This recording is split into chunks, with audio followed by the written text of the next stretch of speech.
Lorsque Gilles s'éveilla le lendemain matin, un inhabituel silence pesait sur la maison. Elle souleva la tête de l'oreiller et examina la chambre. La lumière du soleil, filtrant à travers les rideaux, semblait si vive. Elle s'assit et se frotta les yeux. Et soudain, comprenant ce que ce silence avait d'anormal, elle bondit du lit et se rua dans la chambre de Maddy. Devant le petit lit vide, l'affolement s'empara d'elle. 1000 images plus folles les unes que les autres jaillirent à son esprit. Où était sa fille? Qu'avait-il bien pu lui arriver? Et puis elle entendit des bruits de voix en provenance du rez-de-chaussée et se rappela la présence de Bob à la maison. Tendant l'oreille, elle reconnut son chaud baryton mêlé au gazouillis de Maddy. Que se tramait-il en bas? Elle dévala l'escalier et se précipita dans la cuisine. Ce qu'elle vit alors ne fit qu'accroître sa perplexité.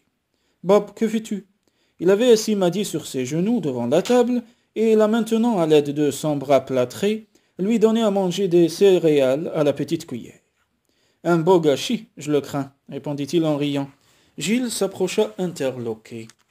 « Je le vois bien, mais pourquoi ?» Bob plongea la cuillère dans un bol de compote de pêche et la dirigea vers la bouche de Maddy.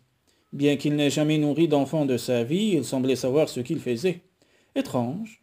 Peut-être l'avait-il observé plus attentivement qu'elle ne se le figurait. « Je me suis levé tôt, » dit-il en guise d'explication. Il s'était également douché et habillé seul, nota Gilles. Il portait ensuite dans la fermeture baillée sur sa poitrine un jean non boutonné et avait glissé ses pieds nus dans des mocassins italiens. Quelle élégance, pensa-t-elle amusée. Mais ta cheville, elle va beaucoup mieux. Je n'empruntais quand même cet escalier 2 fois dans la journée. Une fois, c'est déjà trop. Il haussa les épaules. J'ai entendu Maddy bouger, dit-il en fournant une cuillère de céréales dans la bouche de l'enfant. Tu étais tellement fatigué hier soir que j'ai pensé qu'un peu de repos te ferait du bien. Gilles prit soudainement conscience du regard de Bob qui la détaillait de la tête aux pieds, et elle rougit. Elle n'avait même pas pris le temps d'enfiler une robe de chambre, bien que sa chemise de nuit n'eût rien d'indécent. Elle se sentait exposée. Elle s'assit très vite et croisa les bras dans l'espoir de dissimuler une partie de son anatomie. « Comment as-tu réussi à porter Maddy ?»« Mon bras gauche fonctionne à merveille. » Gilles, qui n'arrivait pas à remettre de l'ordre dans ses idées, luttait contre une étrange émotion. « Tu n'aurais pas dû faire ça, dit-elle d'un ton de réprimande. Vous vous seriez rompu le cou si ta cheville t'avait trahi. J'y ai pensé, figure-toi. C'est pourquoi j'ai descendu l'escalier sur les fesses. Maddy a beaucoup apprécié, n'est-ce pas, chérie ?» L'enfant leva les yeux vers son père et le gratifia d'un angélique sourire. Comme il frottait son nez sur sa joue et la piquetait de petits baisers, elle se tortilla en poussant des cris de joie. Gilles n'en croyait pas ses yeux. Sûrement elle devait rêver. Combien de fois par le passé avait-elle souhaité de voir se comporter ainsi envers leur fille? Et pourquoi cela se produisait-il maintenant, alors qu'il était trop tard? Je persiste à penser que tu aurais dû m'appeler. Ne recommence jamais ça. Maintenant qu'elle commence à marcher, Maddy fait toutes sortes de bêtises. Tu ne te rends pas compte à quel point elle est remuante. Bien sûr que si. Mais non, rétorqua Gilles plus sèchement qu'elle ne l'aurait souhaité. L'expression de Bob s'assombrit. Comme la veille, il demeurait pensif, troublé, comme s'il essayait en vain de la comprendre. As-tu pris ton petit déjeuner s'enquit-elle. Pas encore. Maddy a presque terminé. Donne-la-moi. Je t'assure que ça va. C'est idiot, répliqua Gilles. Elle se leva et tenta de soulever Maddy des genoux de son père, qui resserra son étreinte autour du petit corps. La pensée qu'il se disputait Maddy comme un simple objet traversa l'esprit de Gilles, lui laissant un sentiment de malaise. « Il faut la changer » insista-t-elle pourtant. « Je suis sûr que tu n'y as pas pensé. » Bob secoua la tête d'un air penaud. « Tu vois bien ?» Bob lâcha Maddy, et Gilles la monta à l'étage en essayant d'oublier la déception qui avait assombri le regard de son mari un instant auparavant. Mieux valait se concentrer sur ce qui aurait pu se produire s'il était tombé ou si Maddy avait ouvert des placards interdits, ou encore si elle était grimpée là où il ne fallait pas. Comment aurait-il su ce qui était dangereux pour elle? Tout en changeant la petite, Gilles reconnut toutefois que sa réaction n'avait pas été entièrement dictée par la peur. Elle en voulait à Bob. Pourquoi agissait-il en mari attentionné et en père aimant, lui donnant un aperçu de ce qu'aurait pu être leur vie de famille? C'était trop injuste. Mais naturellement, une fois son amnésie dissipée, il reprendrait ses vieilles habitudes. Qu'adviendrait-il alors de Maddy? Si Bob continuait à jouer ce rôle absurde, elle risquait fort de s'attacher à lui. Comment comprendrait-elle ensuite qu'il se désintéresse de son sort? Gilles lui enfila une salopette rose qui faisait ressortir le bleu de ses yeux et sa blondeur, puis l'étreignit avec le désir de la protéger envers et contre tout. Toute sa vie tournait désormais autour de ce petit être. Son ambition unique était de l'élever correctement, d'en faire une femme épanouie, consciente de sa valeur et se sachant digne d'être aimée. Jamais Bob n'avait jusqu'ici levé le petit doigt pour procurer le moindre bien-être à sa fille. Aussi son tout récent intérêt ne pouvait-il que lui causer du tort. Même s'il était malade et réclamait beaucoup d'attention, il n'était pas la priorité de Gilles. Sa priorité, c'était Maddy, et si pour son bien elle devait la protéger de Bob, elle n'hésiterait pas un instant. Tant pis pour lui, il pouvait bien aller au diable. « Gilles, Gilles, viens vite voir !» cria Bob. La jeune femme se raidit. La mémoire lui serait-elle revenue? « Je couche la petite et j'arrive. » Dès que l'enfant, fatigué par une matinée de course et de vagabondage d'hiver, se fut endormi, Gilles rejoignit Bob. « Que se passe-t-il » Il fit pivoter son siège. « Regarde, dit-il fièrement, je maîtrise parfaitement le maniement de mon ordinateur. » Un inextricable soulagement s'empara de Gilles. Ce n'était que ça. J'ai ôté le cache-poussière, appuyé sur la touche de mise en marche, et le bourdonnement de l'appareil m'a été immédiatement familier. Instinctivement, j'ai lancé le programme. Gilles s'assit sur un coin du bureau. C'est étrange. Entièrement d'accord avec toi. Elle jeta un coup d'œil à sa photographie encadrée que Bob conservait en permanence sur son bureau et constata qu'il l'avait rapprochée de l'ordinateur. N'en tirez aucune conclusion, se dit-elle précipitamment. Le docteur Grogan dit que les expériences sensibles sont d'un grand secours à une mémoire défaillante, reprit Bob. Je parie que c'est ce qui s'est produit. Le bruit de l'ordinateur a réactivé mes souvenirs. Possible. Peut-être aussi que tu n'avais rien perdu de ton savoir-faire dans ce domaine. Quoi qu'il en soit, je me dis qu'une petite visite aux locaux d'ABX me restituerait peut-être une partie de mes souvenirs. Tu ne te souviens même pas de tes collaborateurs. J'espérais que tu m'accompagnerais pour détourner leur attention de moi. Gilles sourit. Nous pourrions nous y rendre après la fermeture, quand la plupart des gens sont partis. Au mieux, dimanche. C'est possible? Naturellement, tu possèdes une clé et le gardien te connaît. Splendide. Le regard de Bob se fit insistant. Au début, il lui avait adressé un clin d'œil saluant le plan astucieux qu'il venait de mettre sur pied. À présent, toutefois, il était lourd de sens, et l'air autour d'eux semblait se réchauffer brusquement. Finalement, Gilles parvint à s'arracher à sa fascination pour se tourner vers l'écran. As-tu trouvé quelque chose d'intéressant? Pas mal de choses, en effet. Par exemple, j'ai eu accès à mon emploi du temps. Liste des rendez-vous, déjeuner d'affaires, déplacements. Son regard s'attacha à Gilles. Beaucoup de déplacements. Il semblerait que je sois un type très occupé. Gilles détourna la tête sans répondre. Apparemment, seules mes activités professionnelles sont consignées. Je n'y ai rien trouvé concernant ma vie privée. Quoique, pour être honnête, je ne vois pas où je trouverai le temps d'en avoir avec un emploi du temps aussi chargé que celui-ci, dit-il en riant. En dépit de la légèreté du temps, une certaine angoisse vibrait dans sa voix. « Tu as beaucoup de responsabilités, dit-elle évasive. Il faut croire. » Sourcils froncés, il contemplait l'écran d'un air songeur. « Tu as découvert autre chose ?»« Du courrier d'affaires, rien toutefois qui ait éveillé un écho en moi. » Avec un grognement de frustration, il se leva. « Si nous déjeunions pendant que le bébé dort, toi et moi en tête-à-tête. » On peut toujours essayer. La remarque de Gilles signifiait seulement que Maddy lui laissait peu de temps libre. Bob dut toutefois l'interpréter différemment, car il lui jeta un regard scrutateur. Commençait-il à soupçonner que tout n'allait pas pour le mieux entre eux? Dans la cuisine, il découvrit les sacs de provisions sur la table. « Qu'as-tu acheté ?»« Pas grand-chose, » répondit-elle en déballant ses emplettes. « De l'aspirine, du papier cadeau, du sparadrap et du lait de toilette pour Maddy. »« Je vois que tu as fait développer des photos, » dit-il soudain. « Puis-je les voir ?» Gilles s'agita inconfortablement. « C'est juste, ce sont les photos de l'anniversaire de Maddy. » La curiosité de Bob s'accentua. À contre-cœur, Gilles lui tendit la pochette. Tandis qu'il regardait les photographies, elle fit mine d'être absorbée par le rangement de ses divers achats. « Je ne figure sur aucune, » s'exclama-t-il. « Tu n'étais pas là. Comment est-ce possible ?» Gilles sentit se rouvrir l'ancienne blessure. « Parce que tu te soucies de ta fille comme de l'an 40. » faillit-elle lui crier. Elle se contint toutefois. Tu étais en voyage d'affaires, articula-t-elle d'un ton posé. Ah. Il examina de nouveau les clichés. J'ai honte de devoir poser la question, mais quelle est la date exacte de son anniversaire? Tu peux avoir honte. C'était mardi, il y a un peu plus d'une semaine. Elle ouvrit une boîte de thon, les goûta et entreprit de préparer des sandwichs.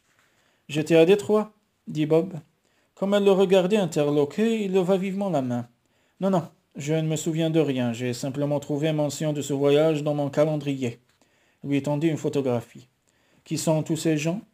Des amis, répondit-elle vaguement. Comment s'appellent-ils, ou les avons-nous connus? Repenser à cette journée qui avait marqué un tournant décisif dans leur existence représentait une épreuve pour Jill. Tu sais bien que le docteur Grogan préfère qu'on ne te mette pas sur la voie. Elle posa les sandwichs sur la table avec 2 verres et un pichet de jus de pomme et s'assit. Les muscles de ses épaules et de sa nuque lui faisaient mal à force d'être contractés. Bob l'observait toujours de son regard trop perspicace. Tout à coup, pourtant, il sembla soulagé. « Ah, je sais. Quoi donc? Je sais pourquoi tu es furieuse après moi. »« Voyons, Bob, répliqua Giles, rougissant, je ne suis pas furieuse. Il me semble pourtant que quelque chose te tracasse. Je crois que c'est parce que j'ai manqué l'anniversaire de Maddy, son premier anniversaire. »« Tu ne pouvais pas faire autrement, dit-elle, se dirigeant vers la fenêtre. Vraiment? Oui, oublie cette histoire. Si tu crois que c'est facile, je me sens honteux. Nous y survivrons.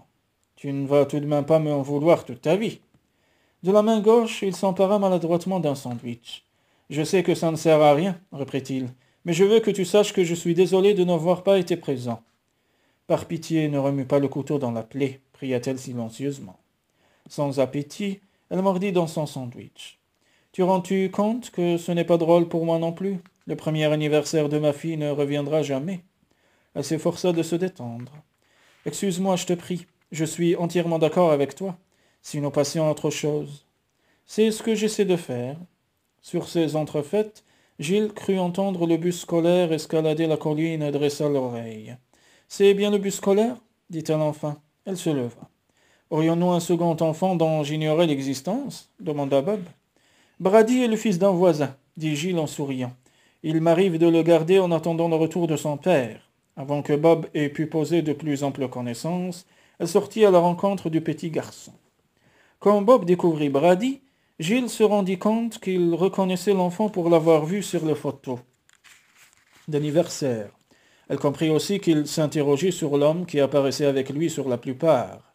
Plusieurs fois durant le repas, elle le surprit à regarder les photographies, s'attardant sur celle où apparaissait Eric, et son sentiment de malaise s'accrut. Après le déjeuner, Bob se retira dans sa chambre, tandis que, après avoir aidé Brady à passer son tablier, Gilles rassemblait les ingrédients nécessaires à la confection de cookies au chocolat.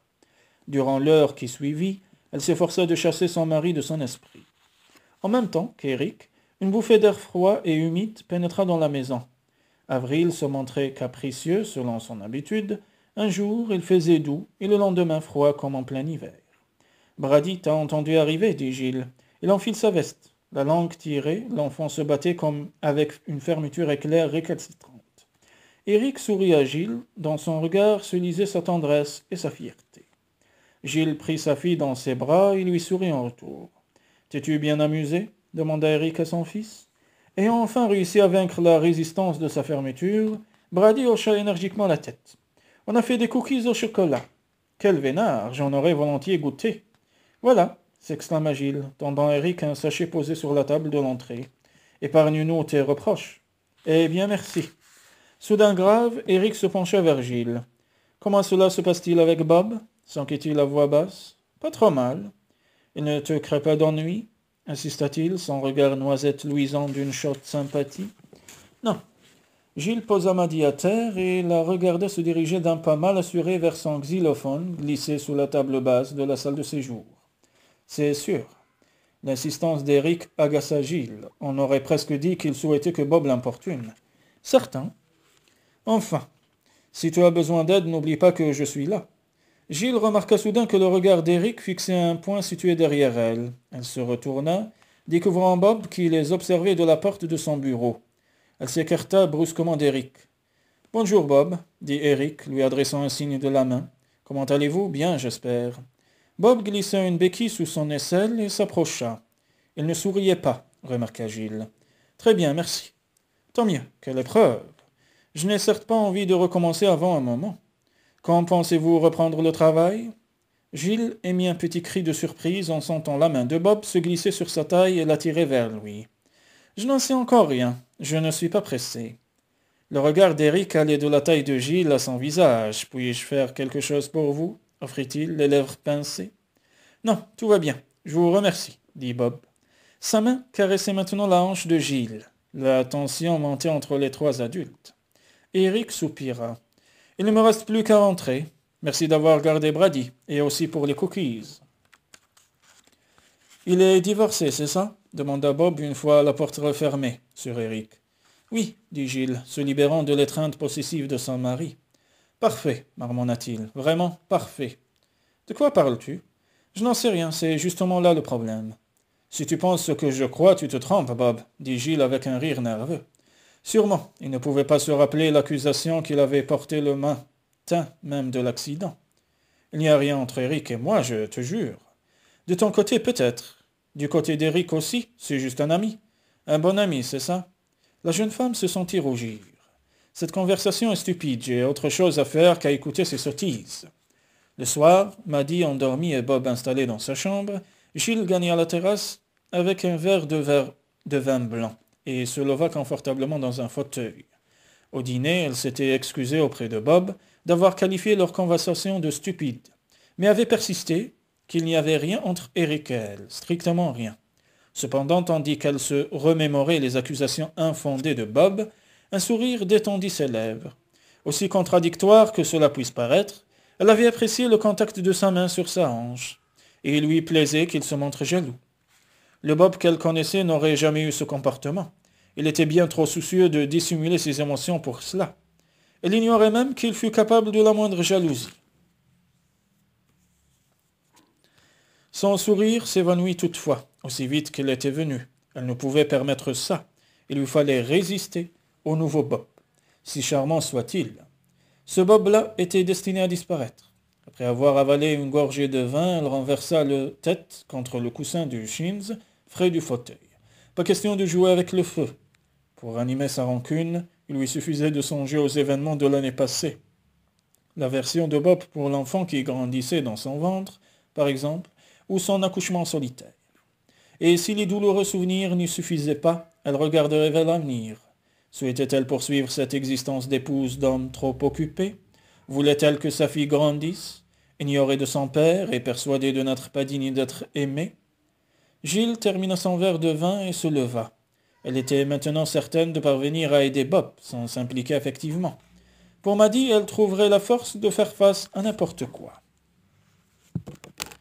Le lendemain, Gilles chargeait la machine à laver le linge quand elle entendit un bruit qui ressemblait étonnamment à celui du moteur de son break. Accourue sur le seuil du sous-sol, elle vit Bob assis au volant et qui lui souriait à travers le pare-brise. Les poings sur les hanches, elle fronça les sourcils. En riant, il passa la tête par la portière. Je me suis tout à coup souvenu qu'elle possède une boîte de vitesse automatique. Ça n'empêche pas que tu aies le bras dans le plâtre. Qui s'en soucie? Bob? Veux-tu que je te rapporte quelque chose de Wellington? Non, non, j'aimerais seulement que... Le reste de sa phrase se perdit dans un ronronnement de moteur. Bob démarrait en agitant la main en signe d'adieu. Paralysé par la stupeur, Gilles le regarda s'éloigner. Ce n'était pas tant l'accident qu'elle redoutait, même d'une main. Bob conduisait certainement mieux que beaucoup d'autres. Elle craignait juste qu'il se perde. Il s'était plusieurs fois rendu en ville depuis sa sortie de l'hôpital, mais cela suffirait-il pour qu'il retrouve son chemin? Et s'il rencontrait des gens de connaissance? Elle jeta un coup d'œil à la voiture de sport. Devait-elle éveiller Maddy et se lancer à la poursuite de son mari? À moins qu'elle n'appelle la police. « Tu me rendras folle, Bob Morse !» cria-t-elle. Gilles pliait le linge fraîchement séché quand elle entendit revenir Bob. Au même moment, le babyphone l'informa que Maddy s'éveillait de sa sieste et elle se rua dans l'escalier.